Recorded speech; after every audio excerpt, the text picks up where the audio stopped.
Shalom, selamat malam Bapak Ibu saudara dikasihi Tuhan.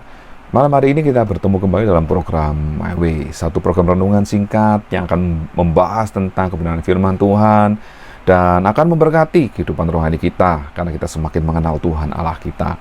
Dan malam hari ini saya akan membahas satu situasi kondisi yang dalam tanda petik saya katakan adalah kaya dan miskin. Nah, mungkin kalau Anda mendengar kata-kata kaya, bayangan Anda adalah orang-orang yang memiliki harta berlimpah-limpah, memiliki rumah mewah, rumah gedung, mungkin memiliki mobil mewah, atau memiliki perhiasan yang banyak, memiliki uang yang banyak. Dan kalau mungkin Anda mendengar kata-kata miskin yang ada di dalam pikiran kita sama-sama, pasti kita akan membayangkan orang yang tidak punya rumah, yang hidup di jalan, tidak terawat, tidak ada yang mengurus, tidak bisa makan, tidak memiliki uang, tidak memiliki apapun yang ada di dunia ini. Nah, itu mungkin bayangan tentang keadaan kaya dan miskin.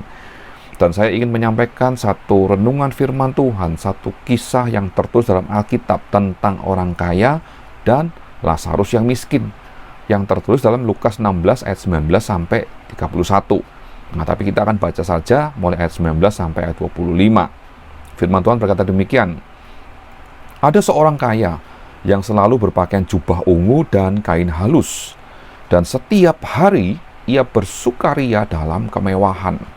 Dan ada seorang pengemis bernama Lazarus, badannya penuh dengan borok, berbaring dekat pintu rumah orang kaya itu, dan ingin menghilangkan laparnya dengan apa yang jatuh dari meja orang kaya itu. Malahan anjing-anjing datang dan menjilat boroknya. Kemudian matilah orang miskin itu, lalu dibawa oleh malaikat-malaikat ke pangkuan Abraham. Orang kaya itu juga mati lalu dikubur, dan sementara ia menderita sengsara di alam maut, ia memandang ke atas, dan dari jauh dilihatnya Abraham dan Lazarus duduk di pangkuannya. Lalu ia berseru, katanya, "Bapak Abraham, kasihanilah aku. Suruhlah Lazarus supaya ia mencelupkan ujung jarinya ke dalam air dan menyejukkan lidahku, sebab aku sangat kesakitan dalam nyala api ini." Tetapi Abraham berkata, "Anak, ingatlah bahwa engkau telah menerima segala yang baik sewaktu hidupmu, sedangkan Lazarus segala yang buruk. Sekarang ia mendapat hiburan dan engkau sangat menderita." Nah, jika kita membaca kisah yang terus dalam Alkitab tersebut, cerita tersebut tidak berarti bahwa orang kaya yang hidupnya dalam sukaria kemewahan itu pasti masuk ke dalam neraka atau ke dalam alam maut, karena dia sudah menjalani hidupnya dengan sukaria, sukacita, kemewahan, kelimpahan, sehingga sekarang bagiannya dia mengalami penderitaan di alam maut. Atau kalau kita membaca kisah tersebut, lalu kita melihat bahwa seperti Lazarus yang pengemis, yang miskin, kalau mati pasti masuk surga karena hidupnya sudah menderita di bumi dan mendapatkan hak istimewa untuk menerima kebahagiaan di surga setelah mati. Tidak seperti itu, Bapak Ibu saudara dikasihi Tuhan. Cerita ini berbicara tentang sikap hati, di mana kita tahu ada satu ayat yang sangat terkenal sekali dalam 1 Samuel 16 ayat 7, bagaimana Tuhan berfirman kepada Samuel. Firman Tuhan berkata demikian, "Janganlah pandang parasnya atau perawakan yang tinggi, sebab aku telah menolaknya. Bukan yang dilihat manusia, yang dilihat Allah. Manusia melihat apa yang di depan mata, tetapi Tuhan melihat hati." Nah, kisah tentang orang kaya dan Lazarus pengemis yang miskin itu berbicara tentang sikap hati. Nah, kalau kita sudah membaca kisah tersebut, kita tahu kisah ini, maka mari kita renungkan sikap hati seperti apa yang dimiliki oleh orang kaya tersebut, dan sikap hati seperti apa yang dimiliki oleh Lazarus, seorang pengemis. Di dalam kisah ini Tuhan Yesus sedang menceritakan tentang kerajaan surga. Dan sikap hati yang dituntut untuk kita bisa masuk ke dalam kerajaan surga adalah sikap hati yang percaya kepada Yesus Kristus sebagai Tuhan dan Juru Selamat di dalam kehidupannya.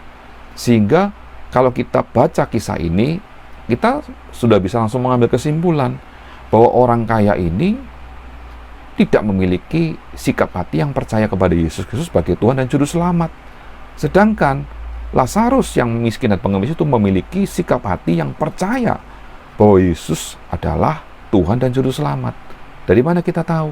Kita bisa baca di ayat yang selanjutnya. di ayat 28 sampai 31. Saya akan bacakan bagaimana perkataan dari orang kaya tersebut.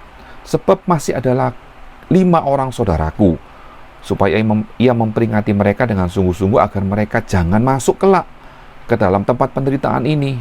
Tetapi kata Abraham, ada pada mereka kesaksian Musa dan para nabi. Baiklah mereka mendengarkan kesaksian itu. Jawab orang itu, tidak Bapak Abraham. Tetapi jika ada seorang yang datang dari antara orang mati kepada mereka, mereka akan bertobat.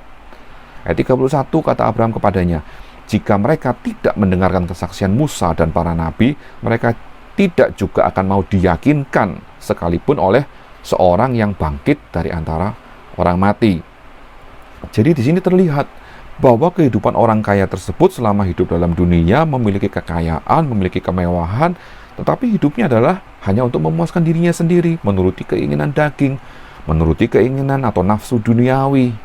Bagaimana dia melakukan hal yang hanya menyenangkan dirinya sendiri, tidak peduli dengan orang lain, bahkan tidak peduli dengan Tuhan, tidak percaya dengan Tuhan, sehingga orang kaya ini boleh dikatakan tidak memikirkan perkara-perkara yang di atas. Dia tidak memikirkan tentang kekekalan sama sekali. Nah, sikap hati seperti inilah yang pada akhirnya membawa orang kaya ini kepada kebinasaan. Bukan kekayaannya yang membawa kepada kebinasaan, tapi sikap hati yang tidak percaya kepada Tuhan yang membawa dia kepada kebinasaan. Sebaliknya, kehidupan Lazarus yang miskin, sekalipun dia menderita di bumi, tetapi dia percaya kepada Yesus Kristus sebagai Tuhan dan Juru Selamatnya. Sehingga sekalipun dia mengalami penderitaan, imannya tidak digoyahkan. Ia tidak menjadi kecewa dengan Tuhan. Walaupun kondisi keadaannya sangat menderita luar biasa, mengalami tekanan hidup yang luar biasa, tetapi disinilah teruji bahwa kesetiaan, kesabaran, kesungguhan di dalam iman percayanya kepada Tuhan itu tetap kuat. Sehingga pada waktunya tiba di mana dia harus mati, Lazarus, pengemis, orang miskin ini menerima berkat, menerima penghiburan yang kekal, menerima janji keselamatan dari Tuhan Yesus, masuk dalam kerajaan surga, hidup bahagia kekal selamanya bersama dengan Bapa di surga. Nah, sekarang mari kita introspeksi kepada diri kita masing-masing. Bagaimana dengan hidup kita? Apa yang sedang terjadi dalam hidup kita? Tapi dari cerita ini, saya ingin supaya kita benar-benar memahami bahwa kehidupan yang kekal, perkara-perkara yang di atas, perkara yang bersifat kekal, itu adalah perkara yang harus menjadi prioritas dalam hidup kita. Di mana mulai sekarang, mari kita hidup dengan penuh dan terus percaya kepada Tuhan, bahwa hanya Yesus satu-satunya Tuhan dan Juru Selamat yang menyelamatkan kita. Dan Dia yang akan memampukan kita, memberi kita kekuatan untuk tetap setia, tetap sabar, sampai waktunya tiba. Kita akan bersama-sama menikmati kebahagiaan bersama Yesus Tuhan Allah kita.